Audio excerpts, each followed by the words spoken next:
biblical records tell us we must see a sign in the sky, sign in the sky. There's a huge, hidden, heavenly body lurking at the outermost reaches of our solar system. Now, to a wicked and adulterous generation, they will ignore the sign. They will ignore the sign. They will ignore But we can see, we can determine, hey, that's a sin unto death. Unless we get on our high horse, people committed terrible deeds in the name of Christ. You have escalation of volcanic activity, earthquake, fish and bird life dying. We have the magnetic north. We have the sun acting up. And we have perturbation of comets and planets. These are the signs. Anybody with any sense that has science background say, we have a problem. We have a problem. We have a problem. They made instrument contact from my studies was in 1992. Now, in 1992, they went totally silent on the subject of Planet 8. There were no longer publications. Everything just went silent. It is the most talked about object in the Bible and the least known. They said 1/3 of trees, 1/3 of grass, and later they say 1/3 of the rivers. Only half of the earth can be hit. So what half of the earth has 1/3 of the continental crust? That is North and South America. Whenever you look at Revelation and other parts of the Bible, it matches the science and gives us quite good details on what to expect. I mean, they give things like the earth will, at one point, is hit by a fiery mountain so hard that the earth wobbles like a drunkard hut in the wind. That's a viewpoint from space. They didn't know the earth was a globe. They thought it was, how do you shake a globe like a hut in the wind if they thought it was flat, supposedly. I think I'm the first, in fact I know I'm the first one that was able to find data, actual hard data, or maybe that's why they're still keeping me around.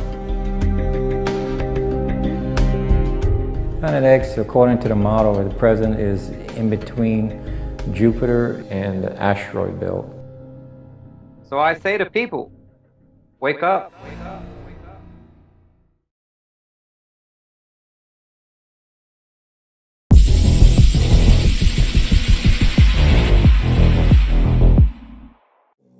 However you may feel about astrology, it was the original science from which all other sciences were born out of.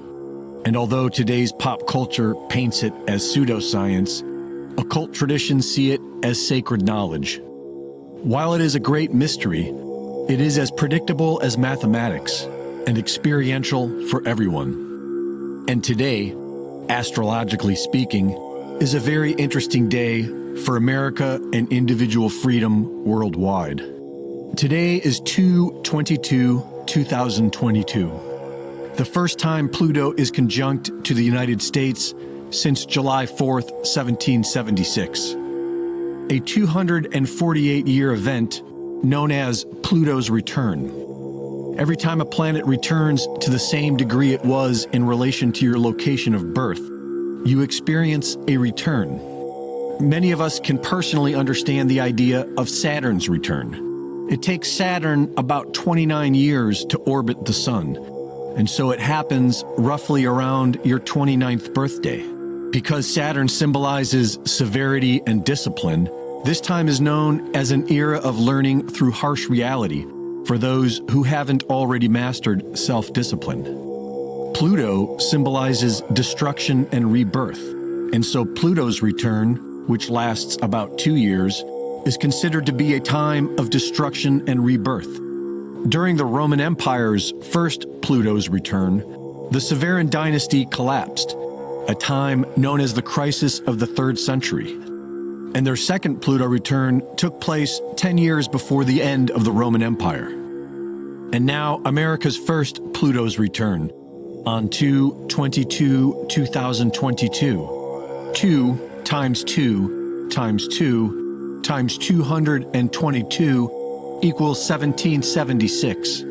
It begins on a Tuesday, and it lasts 2 years. Perhaps you dismiss all this as pseudoscience woo-woo, but it is important to know that the occultists who sway the governments of the world do not. They take this sort of thing very seriously, which could explain why they all seem to be in such a frantic hurry. More than America, July 4th, 1776 symbolizes individual freedom. And so, astrologically speaking, the next 2 years will mark either the destruction or rebirth of these individual freedoms that were born in 1776. Reporting for InfoWars, this is Greg Reese.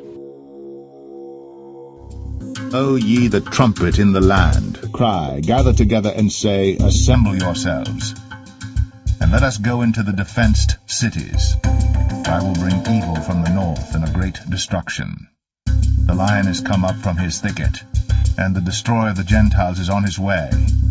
He is gone forth from his place to make thy land desolate, and thy cities shall be laid waste without an inhabitant.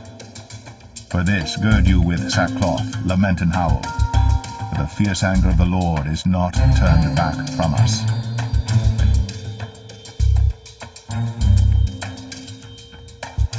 For the day of the Lord is near upon all the heathen. As thou hast done, it shall be done unto thee. Thy reward shall return upon thine own head. Ezekiel 38. Thus saith the Lord God, in that day when my people of Israel dwelleth safely, shalt thou not know it? And thou shalt come from thy place out of the north parts, thou and many people with thee, all of them riding upon horses, a great company and a mighty army. And thou shalt come up against my people of Israel, as a cloud to cover the land. It shall be in the latter days. And I will bring thee against my land, that the heathen may know me, when I shall be sanctified in thee, O Gog, before their eyes. Thus saith the Lord God, art thou he of whom I have spoken in old time by my servants the prophets of Israel, which prophesied in those days many years that I would bring thee against them? And it shall come to pass at the same time when Gog shall come against the land of Israel, saith the Lord God, that my fury shall come up in my face. For in my jealousy and in the fire of my wrath have I spoken. Surely in that day there shall be a great shaking in the land of Israel, so that the fishes of the sea, and the fowls of the heaven, and the beasts of the field, and all creeping things that creep upon the earth, and all the men that are upon the face of the earth shall shake at my presence. And the mountains shall be thrown down, and the steep places shall fall, and every wall shall fall to the ground. And I will call for a sword against him throughout all my mountains, saith the Lord God. Every man's sword shall be against his brother, and I will plead against him with pestilence and with blood, and I will rain upon him, and upon his bands, and upon the many people that are with him, and overflowing rain, and great hailstones, fire, and brimstone.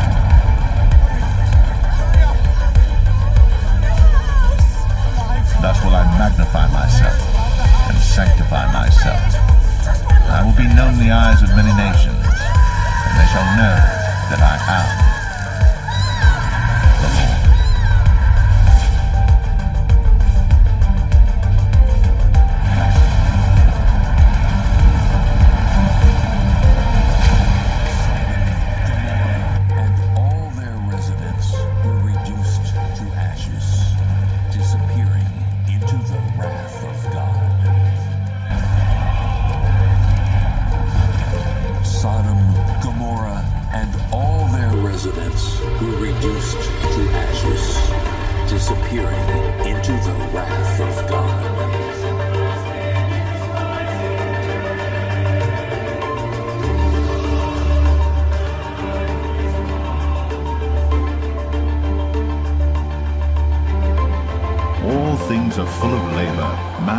I am the God of thy father, the God of Abraham, the God of Isaac, and the God of Jacob.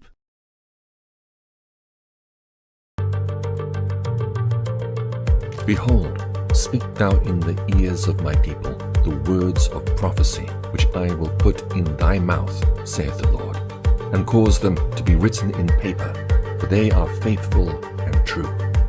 Fear not the imaginations against thee. Let not the incredulity of them trouble thee that speak against thee. For all the unfaithful shall die in their unfaithfulness. Behold, saith the Lord, I will bring plagues upon the world, the sword, famine, death, and destruction. For wickedness hath exceedingly polluted the whole earth, and their hurtful works are fulfilled. Therefore saith the Lord, I will hold my tongue no more as touching their wickedness, which they profanely commit. Neither will I suffer them in those things in which they wickedly exercise themselves. Behold, the innocent and righteous blood crieth unto me, and the souls of the just complain continually. And therefore saith the Lord, I will surely avenge them, and receive unto me all the innocent blood from among them. Behold, my people is led as a flock to the slaughter. I will not suffer them now to dwell in the land of Egypt, but I will bring them with a mighty hand and a stretched out arm, and smite Egypt with plagues as before, and will destroy all the land thereof. Egypt shall mourn, and the foundation of it shall be smitten with the plague and punishment that God shall bring upon it.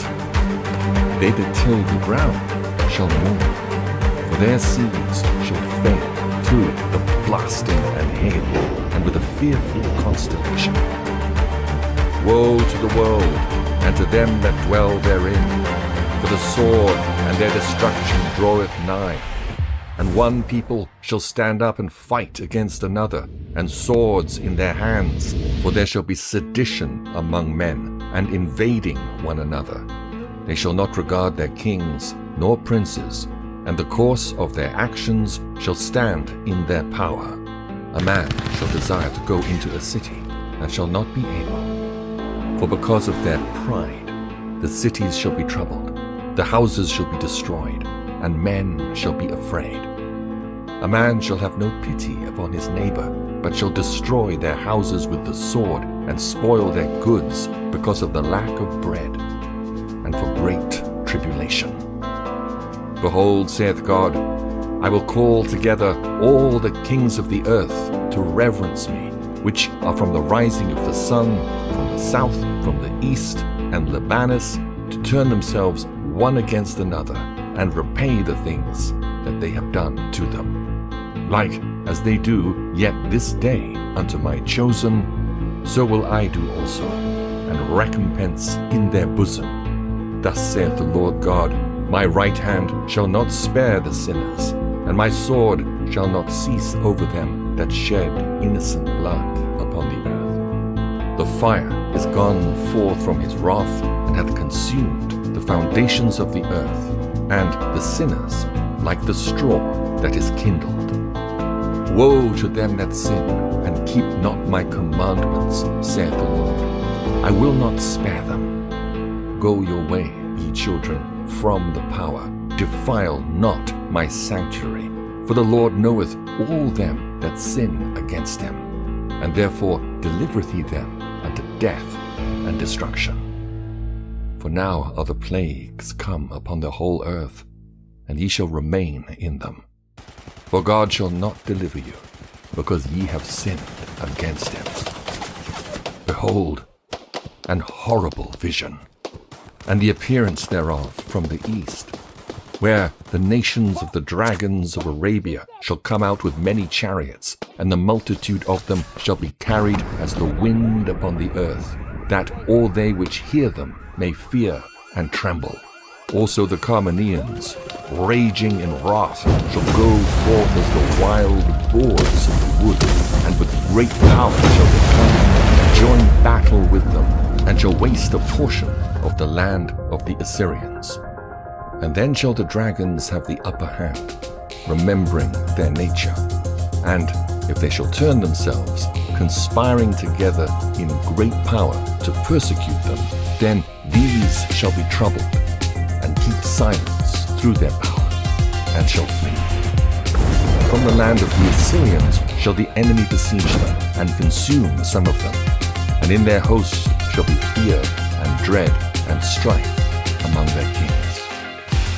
Behold, clouds from the east, and from the north, and to the south, and they are very horrible to look upon, full of wrath and storm. They shall smite one another, and they shall smite down multitude of stars upon the earth, even their own star. And blood shall be from the sword unto the belly, and dung of men unto the camel's hoof. And there shall be great fearfulness and trembling upon earth, and they that see the wrath shall be afraid, and trembling shall come upon them. And then there shall come great storms from the south, and from the north, and another part from the west. And strong winds shall arise from the east, and shall open. And the cloud which he raiseth up in wrath, and the star stirred to cause fear toward the east and the west wind, shall be destroyed. The great and mighty clouds shall be puffed up full of wrath, and the star, that they may make all the earth aflame, and them that dwell therein. And they shall pour out over every high and eminent place an horrible star, fire and hail and flying swords, and many waters, that all fields may be full, and all rivers with the abundance of great waters. And they shall break down the cities and walls, mountains and hills, trees of the wood, and grass of the meadows, and their corn. And they shall go steadfastly unto Babylon, and make her afraid. They shall come to her, and besiege her, the star, and all wrath shall they pour out upon her. Then shall the dust and smoke go up from her, and all they that be about her shall bewail her, and they that remain under her shall do service unto them that have put her in fear.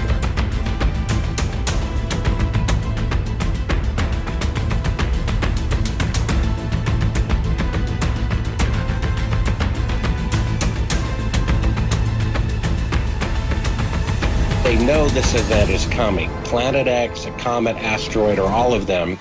And if it does, and when it does, it could kill half the world's population in 6 months.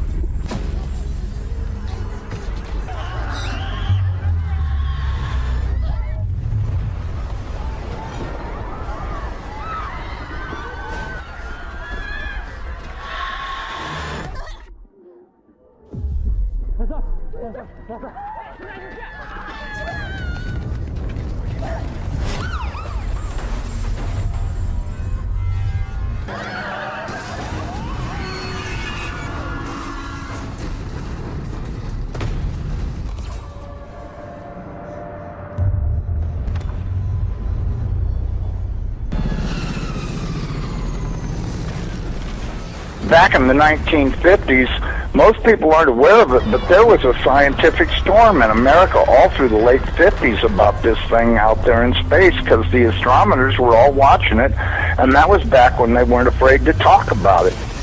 It's such a different way to think about it, in the fact that no one talks about this. Talk about misdirection. If this is something that's coming and they know it, this is why they built all the bunkers. Very interesting to go hide in, of course, but not for us, right? Not the peons. Then it would be as a thief in the night if no one's ever discussing it, no one's talking about it, and anyone that does talk about it never talks about it again.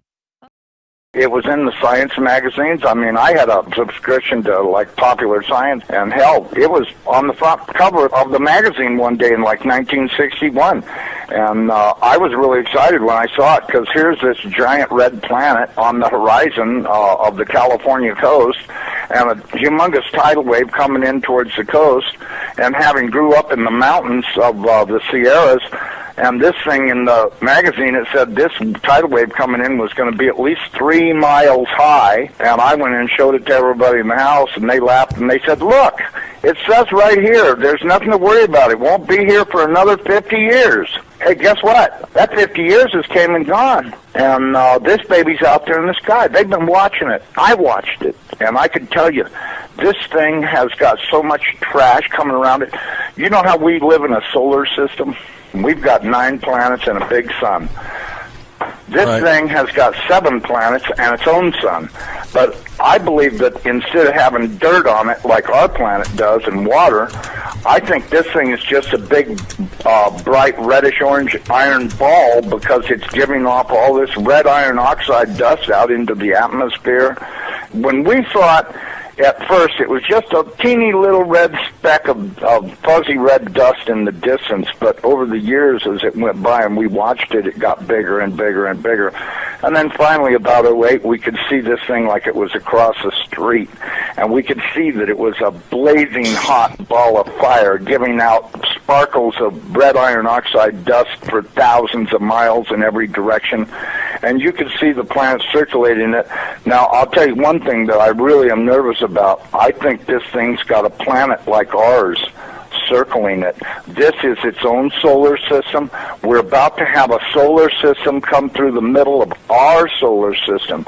This can't be good. In 1859, there was a geomagnetic storm so big that the aurora was visible in Hawaii. Holy wow. They had telegraph systems. Some of the operators were reported to be able to send messages even when they weren't plugged into their batteries. They were just using the current generated from this geomagnetic storm. This thing was the largest geomagnetic storm in recorded history. It was called the Carrington event. A solar superstorm like this is not unusual. It could happen again today, and it would be way worse, like way worse. It would cost more than the top 10 natural disasters in the US combined to recover from. So yeah, these solar superstorms are getting more and more likely leading up to 2025. But unfortunately, it looks as though that's what's going to happen. Hopefully nothing in this mess will hit us, even though it does say it will in the Bible, leastwise it does in my Bible. It says we can expect all kinds of problems. We were looking at asteroids. Right close to this thing, there's asteroids that are floating around right near the, that are orbiting the main sun itself. These things appear to be about 500 miles across, and as you go back into the tail, you get into meteorites that go back for millions of miles in the tail. This thing looks like a giant red teardrop-shaped dust cloud, and you can see once if you're able to see it up close like we did, you can see every speck out there. I guarantee you, there's trillions of meteorites following this thing. Now, these CIA people that I know say that we're not going to be that close to it when it goes past us. They're saying that in order to attain breakaway speed, when it comes up around the backside of the sun, its speed will at least double, possibly more, which will put it here earlier than everybody is saying it will, and that this thing will probably be about 20 million miles from us when it crosses in front of us. And then as soon as it flips us upside down, we're going to go into its debris-filled tail and be pelted with meteorites. And, of course, in the Bible it says they will talon 70 pounds. So if you've got 70-pound meteorites falling like hail, and I can guarantee you they will be falling like hail because there are that many in the tail of this thing. This thing has got a tail loaded with trash. I mean, it's incredible the amount of stuff that's in this thing's tail, and we're going to go right through that tail, and if it doesn't beat everything on the surface of the ground into a flat putty, I don't know what it'll take.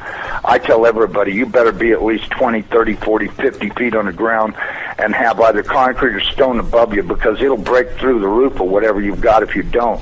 These CIA guys told me that this pole shift will probably happen from start to finish in around 28 minutes.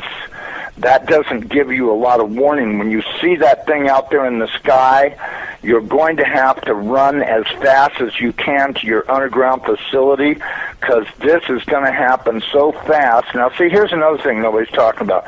You've got this giant iron planet that they say is 47,000 miles across, getting ready to come up past us, and when it starts to approach us, it's going to start and have real serious effects. So is it a planet or a failed star? It's not a failed star. You know, I saw this thing up close. It did not look like a failed star. It looked just like our sun. Right. Okay. Would you call our sun a failed star? No. Okay. Well, you had said planet. I wasn't sure if it was like a failed star, brown dwarf, or a full sun. So it's a full sun? It looks to me like a miniature sun, just like the one we have. The only difference is our sun is giving off flames and stuff, and this one's doing the same thing as it, but it's giving off this red iron oxide cloud of dust around it, and until it got close, we couldn't even tell what was in there. We could see it was hot, and it looked like it was just a dull red when we were first able to discern it through the red cloud. But as it approached, it started to become more apparent that this thing is just orange hot. I mean, to tell how hot it is, I was told that they estimated between 5 and 10 million degrees, but, I don't really know, if that's right or not. I mean, it's got to be pretty hot because it's sending all of this red iron oxide dust out into space around it. Right. And it's got this enormous, and I mean enormous, at least 50 or 100,000 miles on each side of it, this red dust cloud that goes all the way around it. I know when we were watching it, as it started to make the upward swing to approach behind our sun, it was amazing. The red dust cloud settled down. Instead of being round, it started to settle down into a V, like wings, upside-down wings. Right. And I thought, boy, I wonder if that's where the ancient Sumerians got the idea this thing had wings, because, centrifugal force is a funny thing. When it comes back up around the planet, when we see it in the sky, my guess is it's going to look like it's got wings, because centrifugal force is going to be pulling the red iron oxide dust and particles out to one side, and then as it starts to climb out and go away from us, listen, I was told that this thing's magnetic field is going to be so strong, anybody that does not have a padded lead helmet to wear will have their brain gutted for everything they ever knew, and they'll be a complete raving moron after this thing passes. They'll they won't know, they'll pee in their pants. They won't have a clue what's going on, because this thing will gut their brain. And I was reading a deal in my Bible. It says that after this happens, that nobody will care because they won't be able to remember it. Well, of course, I was told by somebody the reason that is because the electromagnetic field from this thing will be so strong, because, see, as it comes up underneath of us, it's going to start and pull us toward it. And then, just like a pair of big magnets, all of a sudden it's going to lock onto us. And when it does, it's going to be like the Jolly Green Giant hit the earth in the ass. It's going to send a jolt 500 to 1,000 foot high. This is what I'm told. 500 to 1,000 foot high shock waves all the way around planet Earth. They'll be so bad that in a lot of areas that don't have good solid soil, it'll fluff it so badly that you'll practically be like you're standing in quicksand. And that this thing's magnetic field will literally gut your brain of everything. And so you may want to give some thoughts to getting you some sheet lead, build you a little lead helmet to wear, like a little motorcycle helmet to protect your entire brain and the back of your neck, so that way this can't happen. Because, if these guys are right about this, and I'm pretty sure they are, because I know for a fact they know what they're talking about when they say stuff. And and it does sound reasonable to me, knowing what I do about electromagnetic energy, that this could happen. And it very easily could gut everybody's brain for everything they ever knew, and they'll stand there and pee in their pants and go, gee, what was that? And that's if they still know how to talk. And there won't be any doubt in anybody's mind, because this thing's going to look like a big red dragon, exactly like all the ancient Sumerians and the Chinese and all the rest of them that had documented this thing's passing before. It didn't look like a white ball or a snow cloud or nothing.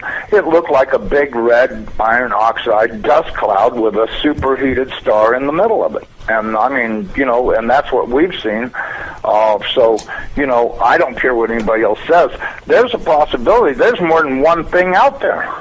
I watched it through the Hubble Space Telescope, and when this thing looked like it was across the street, the Hubble got cut off and they encrypted it, and that was the end of any transmissions we had to watch. And we know that the Hubble, in order to be in the shadow of the Earth, had to be at an angle, and so that meant it was looking downward, and this thing was coming up underneath of us. And I tell you the honest to God truth, I personally think this thing is real close to us right now, but, you know, that's just my general feeling that, you know, and I'm a pretty psychic guy.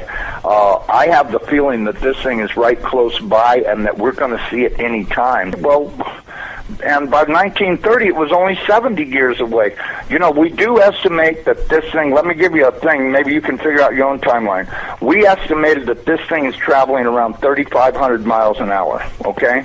Okay. That was our estimate of its speed. Now, it has been picking up speed, and that's the reason why we think it's going to arrive early, because when it comes around the backside of the sun, it's got to double that speed in order to attain breakaway speed to leave the sun and not wind up orbiting it. It's never orbited the sun in the past that we know of, so that means that it's going to have to attain breakaway speed to head back out into space.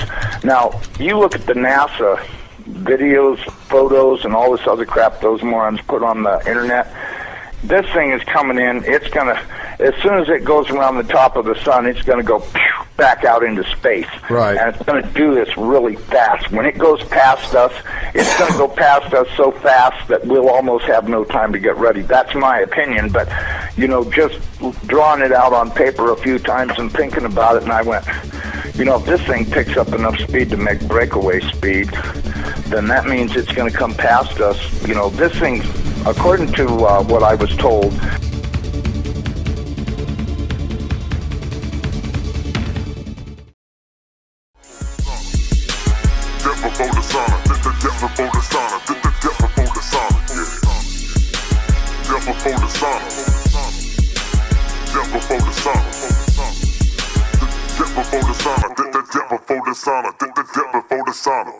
before the sauna, everybody gon' see.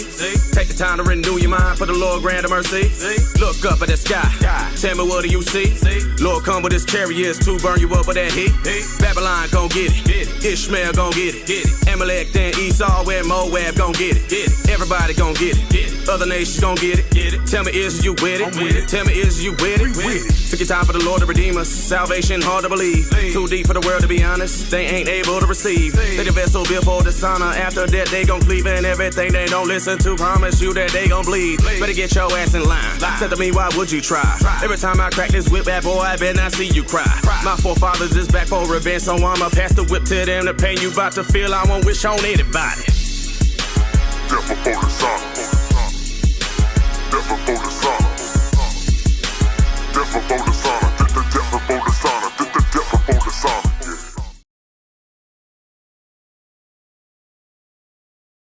Righteousness and wickedness, so you're not recompense on your head with the plague that's coming to her. Make sure you follow instruction.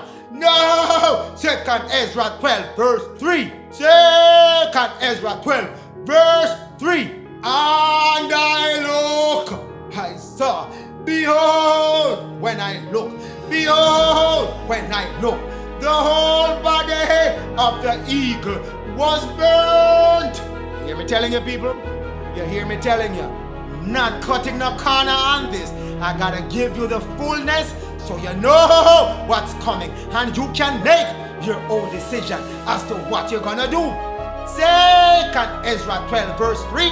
And behold, I look, and that eagle had disappeared. The whole body of America, the entire land of America, with the exception of where the righteous seed were during the holy border of the Most High, in the holy border of the Lord Thoth, Melchizedek, Jehovah, North Carolina, South Carolina, Georgia, Florida. Those places are safe, but the rest of America was burned. Nuclear bomb dropping people. And the earth was exceedingly terrified. And the Americans and America was exceedingly terrified. Can't make it no clearer, children of Israel.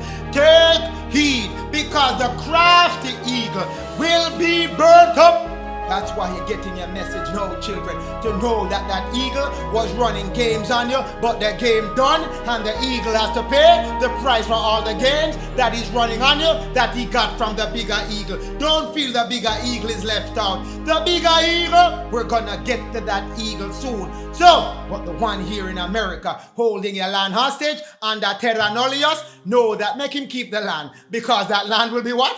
Burnt up.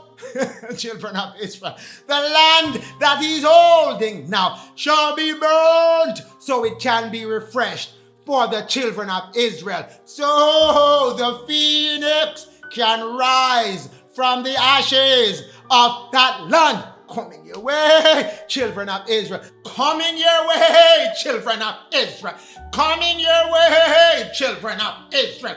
Oh, Obadiah 1 verse 15 tell you, as you have done, O Japhet, O Esau, O Gentiles, upon the people of this planet, especially the children of Israel, it shall be done back unto you, return unto you. Upon your own head I shall set fire to Egypt, which is America. That's the promise made in Ezekiel 30th, verse 8, unto who?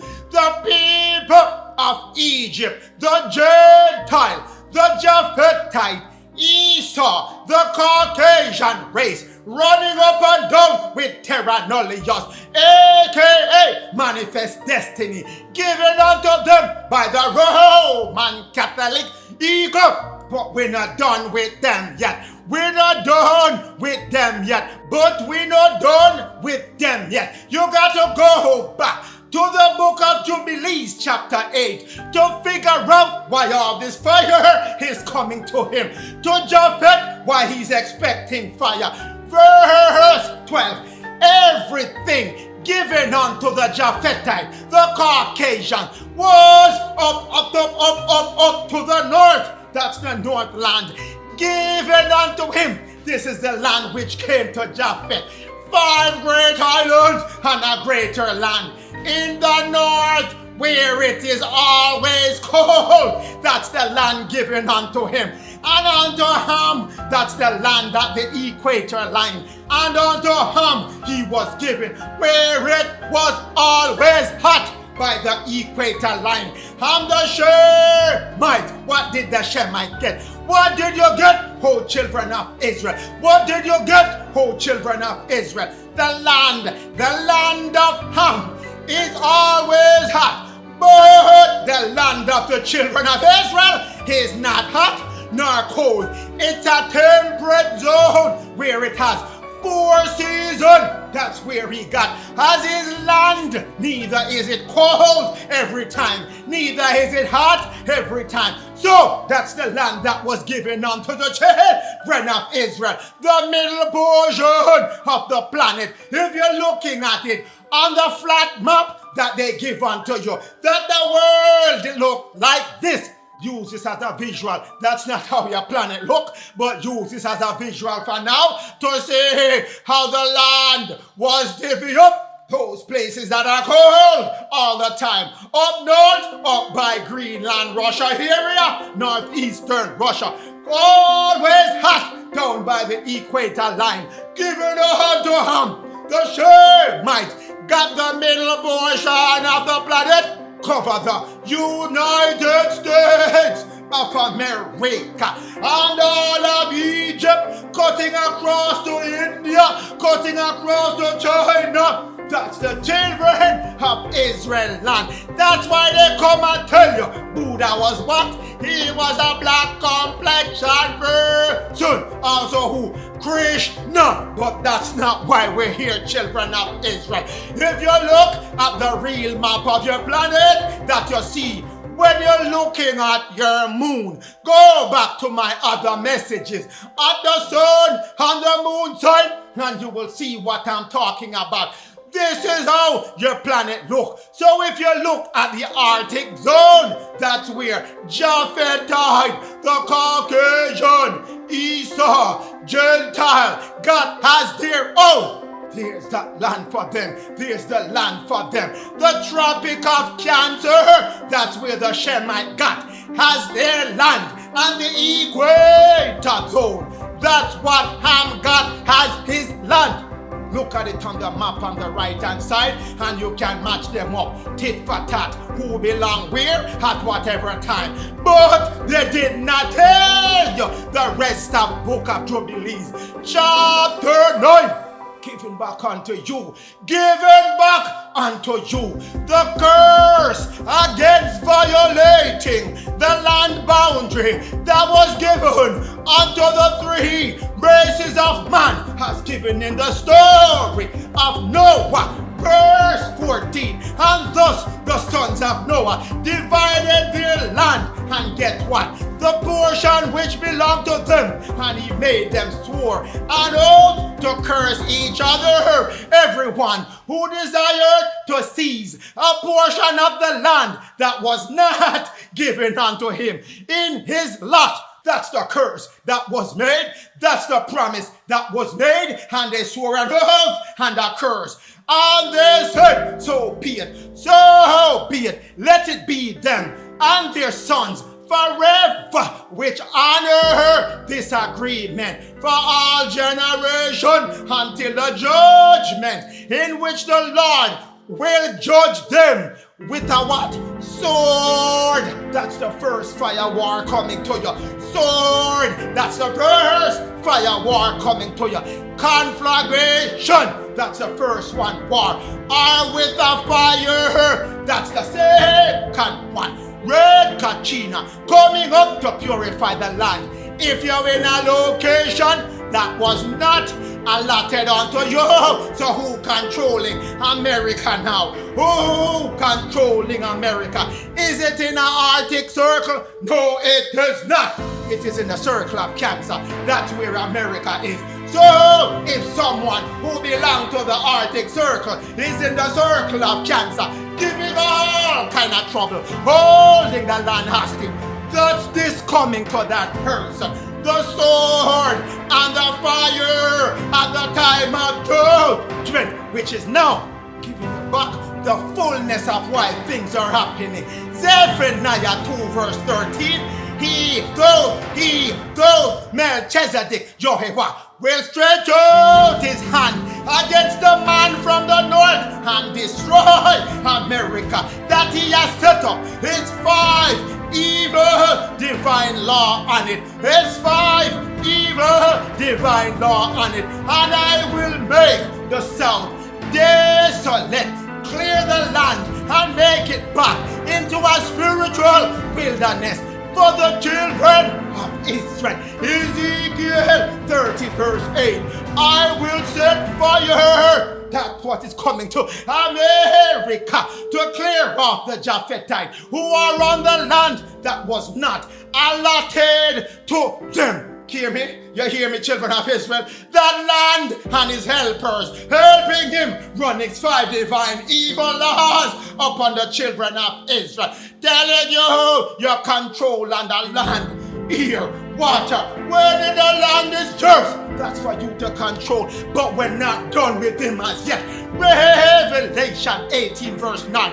On the kings of the earth, America, those leaders of America that live deliciously, using your resources, using your power, using your land, shall bewail and lament when America is up in smoke, burning and burning. I'm telling you, children of Israel, it is coming. Jeremiah 48 verse 8. And the spoiler, the destroyer, shall come upon every city, and no city shall escape. Coming your way, children of Israel. The valley and the hills, the mountain and everywhere shall perish.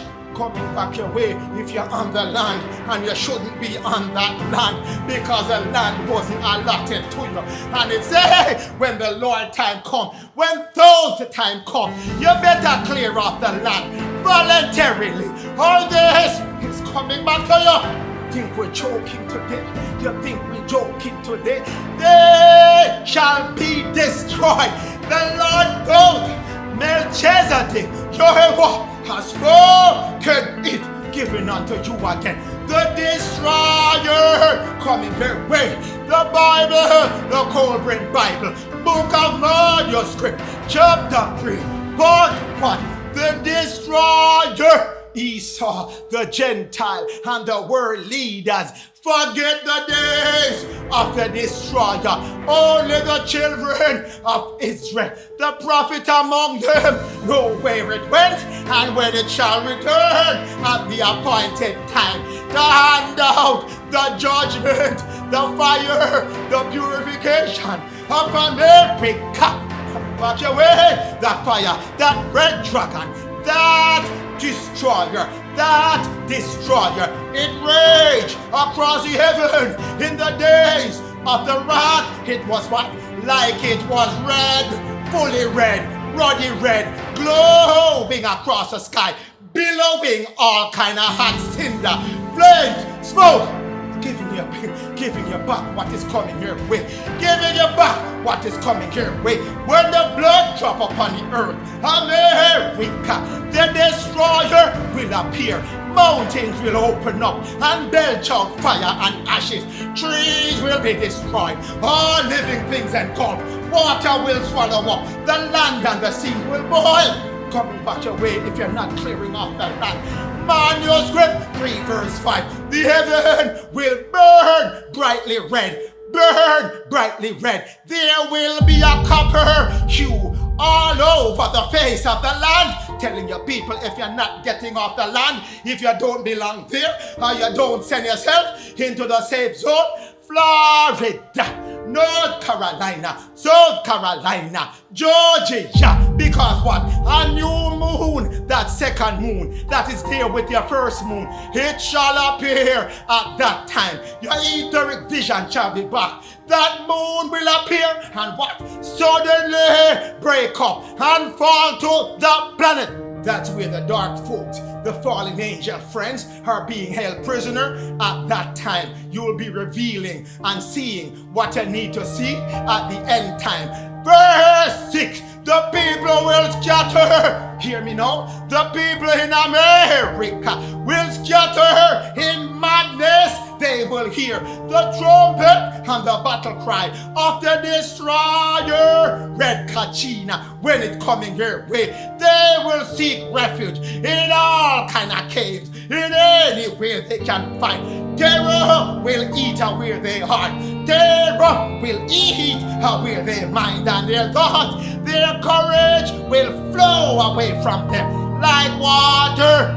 Coming your way, children of Israel, they shall be eaten up in flames, wrath, consumed by the destroyer. On the land and you don't belong there. Nahum 1 verse 13. For now I will break the yoke from these eagles, the Roman Catholic eagle and the American eagle of you, children of Israel. That yoke, that bond is coming off you, and I will burst his bond system that he has on you. Break it up, that's what's coming.